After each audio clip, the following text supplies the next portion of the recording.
Good morning, students. In the last video, we have done the measurement of length for large distances. And today, we will do the measurement of length for small distances. And we will do with the help of indirect methods. Number one is Avogadro hypothesis. ये वाला जो topic है ये ध्यान से समझना, ठीक है. According to this, actual volume occupied by the atoms in 1 gram of a substance is 2/3 of the volume occupied by 1 gram of the substance. मान लो आपके पास ये सब्सटेंस है और इसका टोटल वॉल्यूम क्या है v. अब सब्सटेंस में क्या है, नंबर ऑफ एटम्स, ऐसे होंगे एटम्स. एटम्स के बीच में ये क्या होती है, स्पेस. ठीक है, एटम्स के बीच में क्या होती है, स्पेस. कहता है ये जो एटम्स का वॉल्यूम है ना, क्योंकि इसके बीच में स्पेस है वो तो खाली है, इन एटम्स का जो वॉल्यूम है, टोटल वॉल्यूम का कौन सा पार्ट है, 2/3. 2/3. मान लो आपके पास एक चपाती है ना, पूरी चपाती है, तो उसका जो उसके मैंने 4 हिस्से कर दिए. ठीक है, ये वाला जो पार्ट है वो क्या होगा, इस पूरे का क्या होगा, 1/4. ऐसे ही ये पूरा वॉल्यूम क्या है, v. अब इसमें एटम्स है और इन एटम्स में स्पेस है खाली बची हुई, तो वो थोड़ा काउंट होगी. तो इसका मतलब उन एटम्स का जो वॉल्यूम है, इस वॉल्यूम का कौन सा हिस्सा है, 2/3. So consider a sample of substance whose mass is m, volume is v, and molecular weight is capital M, and n is Avogadro numbers. Avogadro क्या होता है कि 1 मोल ऑफ सब्सटेंस में कितने नंबर ऑफ एटम्स होते हैं, 6.022 into 10⁻23 atoms. Now number of atoms in the given sample. अब sample 1 ग्राम है ना, उसमें कितने नंबर ऑफ एटम्स हैं वो कैसे फाइंड आउट करते हैं, Avogadro number divided by molecular weight multiply मास. ये फॉर्मूला है, ठीक है. क्या है, Avogadro number divided by molecular weight multiply मास. ये आ गया नंबर ऑफ एटम्स है ये टोटल. उसके बाद मान लीजिए कि जो आर है ना, with the radius of each atom. Atom spherical shape में होंगे है ना, तो उसका रेडियस हमने मान लिया आर. इसका मतलब एक्चुअल वॉल्यूम एटम्स का क्या होगा, ठीक है, एक्चुअल वॉल्यूम, ये तो रेडियस है. अब नंबर ऑफ एटम्स कितने हैं, m n/m, ये वाले. तो स्फीयर का वॉल्यूम क्या होता है, 4/3 πr³. तो हम क्या लिखेंगे साथ में, 4/3 πr³, ये लिख देंगे. अब आ जाओ अकॉर्डिंग टू एवोगेड्रोस हाइपोथेसिस. ये हमने डेफिनेशन पढ़ी थी. ये क्या है, this is the volume of atoms, mn/m, it is a volume number of atoms, 4/3 πr³, total volume हो गया. ये किसके इक्वल है, सब्सटेंस का जो वॉल्यूम उसका 2/3 पार्ट. ठीक है. Now we will put the value of v, that is volume. How, if rho be the density of the substance. Rho क्या है, डेंसिटी. तो रो का फार्मूला क्या, मास पर यूनिट वॉल्यूम. तो वॉल्यूम क्या होगा, वॉल्यूम इधर चला जाएगा, m/ρ आ जाएगा. ये वॉल्यूम है m/ρ, यहाँ पे हम पुट कर देंगे. तो mn/m 4/3 πr³, 2/3 m/ρ. अब ये m राइट साइड पे, ये लेफ्ट साइड पे, ये भी डिनोमिनेटर में है, ये भी, तो ये कैंसिल हो जाएगा. 2 1 2, 2 2 4, ये भी कैंसिल हो जाएगा. ये 3 नीचे है, ये भी 3 कैंसिल हो जाएगा.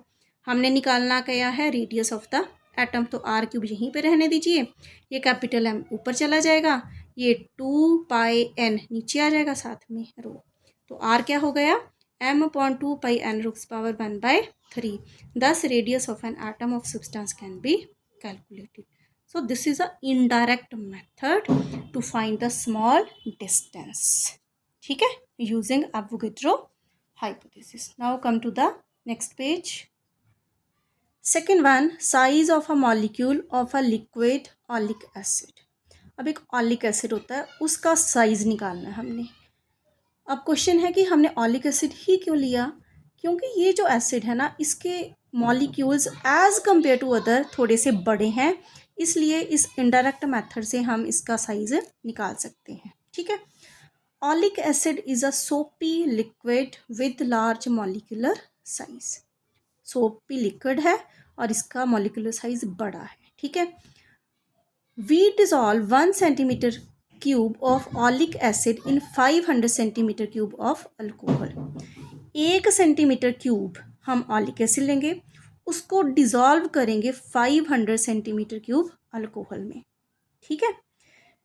Then concentration of oleic acid in substance is, अब अल्कोहल कितनी है 500 सेंटीमीटर क्यूब, और उसमें बहुत थोड़ा सा ऑलिक एसिड हमने डाल दिया, तो मीन्स उसमें इसकी कंसंट्रेशन मीन्स मात्रा कितनी हुई 1/500। यदि 2 सेंटीमीटर क्यूब लेते तो 2/500 होनी थी, है ना। 1 सेंटीमीटर क्यूब लिया तो 1/500। क्लियर। अब अल्कोहल ही क्यों लिया, क्योंकि अल्कोहल और ऑलिक एसिड आपस में डिज़ोल्व हो जाते हैं, इजीली डिज़ोल्व हो जाता है, इसलिए अल्कोहल ही लिया इसमें। Let n drops of this solution, अब ये सोल्यूशन बन गया हमारा अल्कोहल और ऑलिक एसिड का। Let n drops of this solution are poured on the surface of water. फिर हमने क्या किया कि पानी लिया, ये है पानी, ठीक है, और यहाँ पे हमने एक बूंद डाल दी, किसकी, या एक डाल दी या 2 या 3 n ड्रॉप्स डाली हमने, किसकी, ये सोल्यूशन की, किस में, वाटर में। After some time alcohol will evaporate and oleic acid will be left behind. क्या होगा कि जो अल्कोहल होती है वो इवेपोरेट हो जाती है, ठीक है। अब हमने सोल्यूशन किस में डाला था, पानी के अंदर। पानी के अंदर कुछ समय बाद अल्कोहल इवेपोरेट हो गई और बचा क्या उसमें, ऑलिक एसिड। अब आप देखो कि जो ऑलिक एसिड है वो जब हम ऐसे पानी की ड्रॉप एक डालते हैं, वो होती तो स्फेरिकल ही है ना, वो ऐसे फैलती जाती है फैलती जाती है, ठीक है। अब यहाँ पे तो मैं 3D नहीं शो कर सकती, ठीक है, ऐसे पानी के ऊपर ऐसे बूंदे बूंदे हैं, पर जब हम 3D देखेंगे, आप देखना कभी पानी के ऊपर ऑयल डालना, है ना, तो वो भी कोई भी बूंद होती है वो ऐसे स्फेरिकल होती है, तो ऐसे कुछ इसकी ऑलिक एसिड ऐसा कुछ एक फैलता जाएगा, ठीक है, बड़ा होता जाएगा। फिर क्या होता है, let A be the area of film of oleic acid. मान लेते हैं कि अभी ये जो ऑलिक एसिड है इसका एरिया कितना है A, and T be the thickness, T क्या है इसकी थिकनेस होगी कुछ, ठीक है, उस जो वो ड्रॉप होगी उसका एक फिल्म जो बनी होगी उसकी कुछ ना कुछ थिकनेस होगी, वो हमने फाइंड आउट करनी है। Then volume of oleic acid in n drops of solution. अब टी क्या हमने मान ली, थिकनेस, ठीक है। Then volume of oleic acid in n drop, n drop means हमने 2 डाली 3 डाली 4 डाली, कुछ भी डाल सकते हैं, तो उनका वॉल्यूम क्या होएगा, n multiply V volume. Concentration कितनी थी 1/500, क्योंकि हम किसके निकाल रहे हैं, ऑलिक एसिड की। ऑलिक एसिड की कंसंट्रेशन कितनी थी 1/500, इसलिए एन वी मल्टीप्लाई 1/500। अब ये किसका फॉर्मूला, किसका वॉल्यूम निकला, ये ऑलिक एसिड का, है ना। अब साथ में ही ऑलिक एसिड का हमने माना कि एरिया ए है और थिकनेस टी है। जो वॉल्यूम होता है वो बेसिकली क्या होता है, length into breadth into height, कुछ ऐसे ही होता है ना। लेंथ इंटू ब्रेड्थ क्या हो गया, एरिया, और साथ में एच क्या हो गया, हाइट। एरिया इंटू हाइट क्या हो गया, वॉल्यूम। यहाँ पे एरिया तो है, हाइट की जगह पे क्या है, थिकनेस, तो ए मल्टीप्लाई टी भी क्या हुआ, वॉल्यूम। इसका मतलब ये जो टर्म है ये क्या है, वॉल्यूम, तो ए मल्टीप्लाई टी भी क्या हुआ, वॉल्यूम, तो इसको इसके इक्वल हमने कर दिया। तो यहाँ से हमें टी निकल जाएगा, T is equal to n V upon 500 A. So T gives the diameter of 1 molecule of oleic acid. ये जो टी है थिकनेस है, ये हमें क्या बताती है, diameter of 1 molecule of oleic acid. Clear बच्चे, इसको ध्यान से समझना, ठीक है, इंपॉर्टेंट टॉपिक है ये। Next remember these one, order of magnitude of masses for MCQ just order of magnitude of mass. अब इलेक्ट्रॉन का मास हमें पता है 9.1 इंटू 10⁻31 kg होता है, तो ये 10⁻31 क्या है इसका ऑर्डर। ऐसे ही प्रोटॉन का ऑर्डर मैंने एग्जैक्ट वैल्यू नहीं लिखी, ऑर्डर ही लिखा 10⁻27 किलोग्राम। जो रेन ड्रॉप होती है उसका 10⁻6 किलोग्राम। मैन का human being 10⁻2 means 100 kilogram. Elephant 1000 kilogram. Earth 10⁻25 kilogram, ठीक है। सन का 10⁻30 किलोग्राम। गैलेक्सी जिसमें नंबर ऑफ स्टार्स होते हैं 10⁻41 kilogram. Universe 10⁻50 kilogram. These are some important magnitude of masses, okay। Now come to the next page. Now we will continue with measurement of mass. हमने कौन सा किया? Measurement of length कर लिया for large distances. Now then for small distances now we will measure the mass. Okay. Mass of a body is of two types. एक होता है inertial मास और एक होता है ग्रेविटेशनल मास. अब इनर्शियल मास हमारा क्या है? पहले तो इसकी डेफिनेशन समझो, फिर इसको कैसे मेजर करना है वो बताएंगे. When a body is in translational motion, यदि कोई बॉडी ट्रांसलेशन सीधी जा रही है under the effect of an external force other than gravity. Gravity तो खैर हर चीज़ पे लगती है, पर हमने यहाँ पे just second. Okay, let's start. Inertial mass क्या है? When a body is in translational motion, जब बॉडी कोई सीधी जा रही है under the effect of an external force, उसके ऊपर कोई फोर्स लग रही है, ठीक है, other than gravity, the mass of the body measured is called the inertial mass. ठीक है.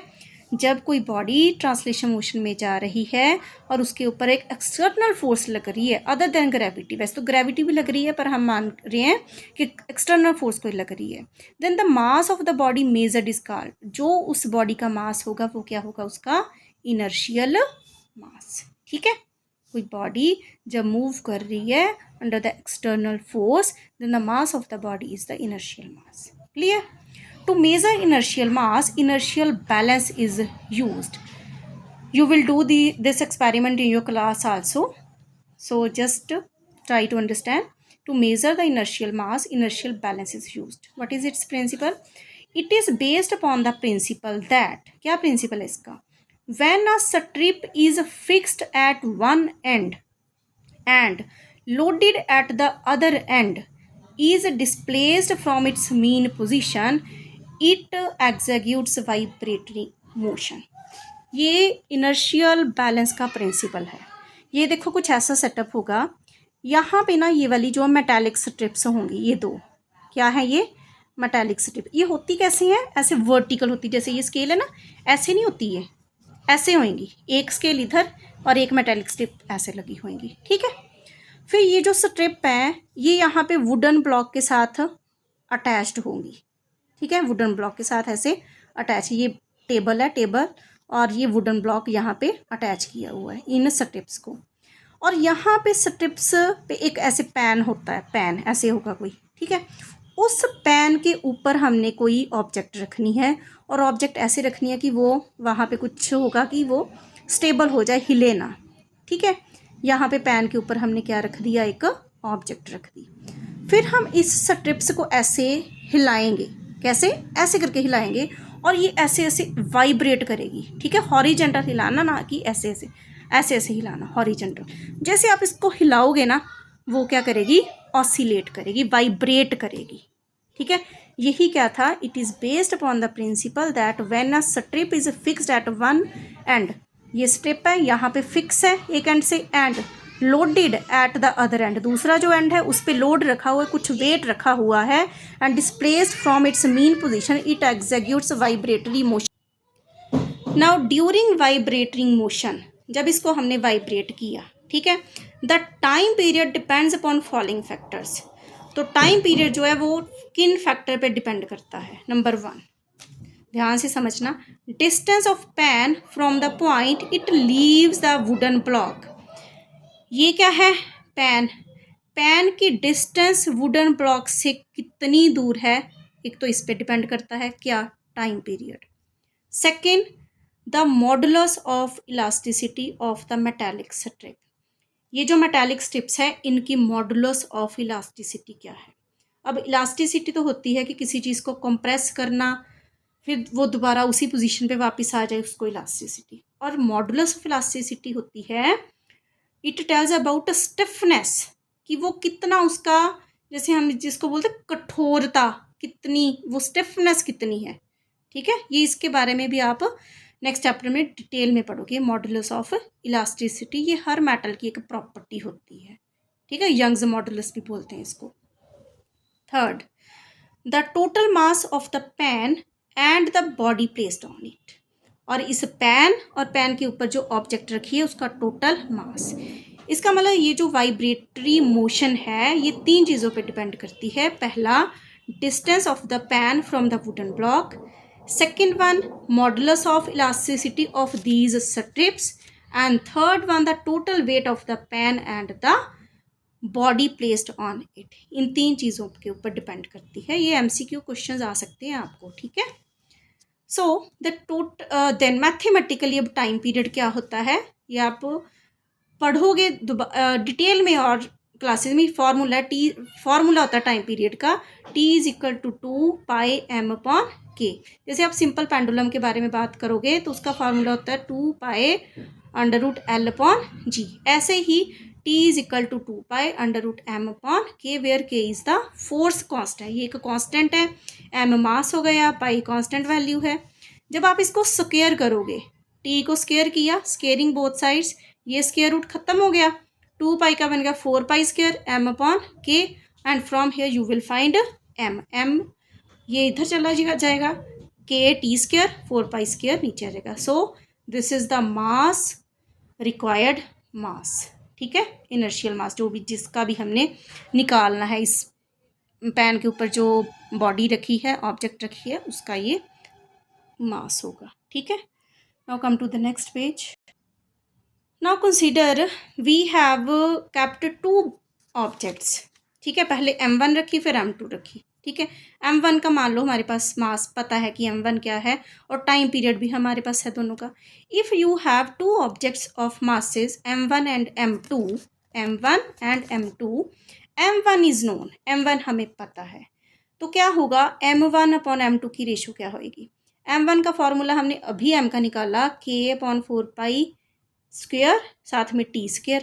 अब m1 के लिए t1 टाइम होगा, m2 के लिए t2 टाइम होगा, तो ये तो कैंसिल हो गया, k/4πr², सॉरी k/4π², k/4π² ये कैंसिल, बचा क्या t1²/t2², ठीक है। हमें चाहिए क्या, m2, क्योंकि m1 तो हमें पता है।